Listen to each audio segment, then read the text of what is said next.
Hello guys, I just wanted to talk a little bit about this Volvo XC90 T8. I believe it's the 2016 to 2017 model.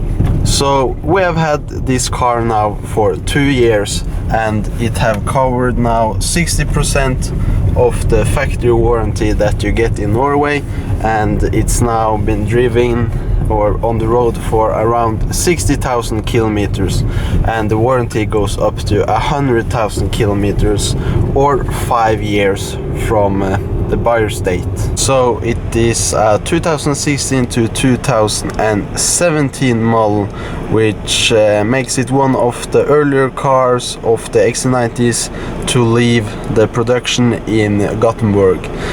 And with new car models and overall platforms, you can expect there to be some problems, and I have seen on forums and such that there have been a lot of different smaller problems with the XC90 and overall the new platform from Volvo.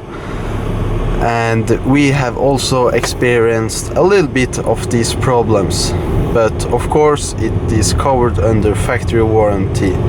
So the first problem that we had with this car is that the AC never worked. It would never cool down the car.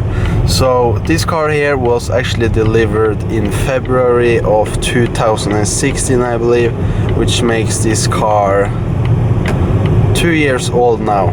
Yes, it's 2018 now. So it's a little bit over 2 years old, and because we got it delivered in the winter time, you really never checked to see if the AC worked. So when the summer come to Norway, the car would never cool itself down. So it went back and forth to the dealer 2 times before they found out that the AC compressor was probably not working, and they changed the whole unit.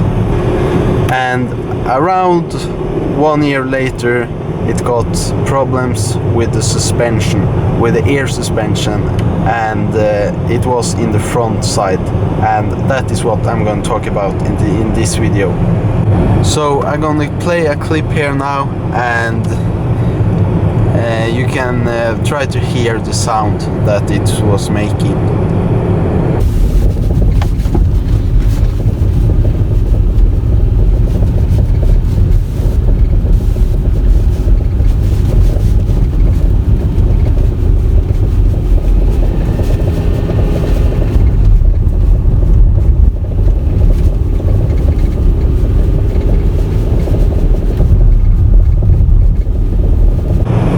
So the front of the suspension was making a slight of a clunking noise whenever you would drive over small bumps, and you really noticed it when you were going at low speeds, because then there's not a lot of other noises going around in the car. And of course, from a premium car at this price point, you expect everything to be better, and you don't really want that kinds of sounds when you're driving over bumps. So we took it to the dealership to try to get it fixed, or at least looked at, and the first time they just said that they were gonna fix it with a software update. So I'm not sure how you can fix some air suspension with the software updates, but they did it, or they took the car in and updated it with the software, but it never helped. I'm not sure if they even tried to drive the car themselves after they upgraded the software, but it was no difference at all, in my opinion. The second time we took the car to the dealership, they actually changed out, I think, both of the front air suspension shock absorbers. I think everything is integrated to one part, so you have to change the whole unit. It's not like you have the shock absorber and then the spring. And I checked out on the Volvo parts store or something like that. I just searched a fast search for it, and it turns out one of each of those suspension units cost $1,000 each. So of course it's not that cheap, but for the price of the car,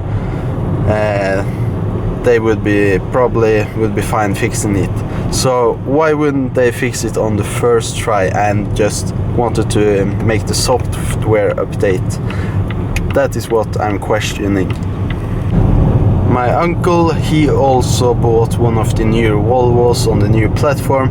He got a Volvo V90 T8. He lives in Sweden, and he also got one of the first to leave the production, or the earlier models. So they are bound to maybe have some factory problems or assembly problems. And of course he as well actually had them. On his car he had like sticking throttle, or the throttle wouldn't really respond when you would press the pedal, so it will like fluctuate like this when you had your foot on the accelerator. It wouldn't like go as you wanted it, so you had to be careful when you drive it.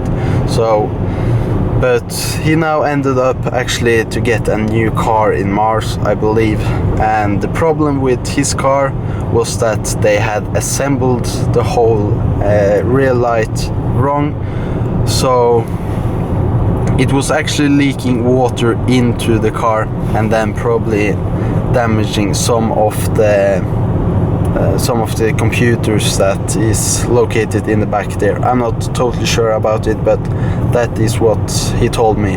So new cars and new platforms have their baby issues, and Volvos are no exempt to this.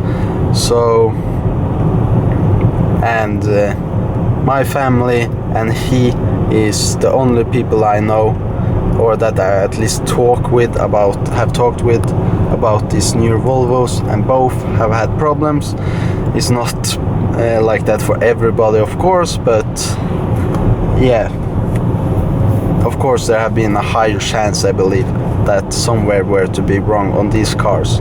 But if you have this suspension issue that I showed you in this video, you should really go back to the dealership and get it fixed, because it shouldn't really be like that. For me, I always search through the internet to try to find other people that have maybe or have had the same problem as me, or is experiencing the same problem as me, and that makes it easier for me to find out what I should do in my situation. So I hope this video maybe helps some people out there. And also, this is of course not to bash on Volvo. I really love Volvos and the Swedish cars in general, so but they have their flaws as well, of course. But yeah, thanks for watching. If you found it interesting, please like it or something like that. Thank you.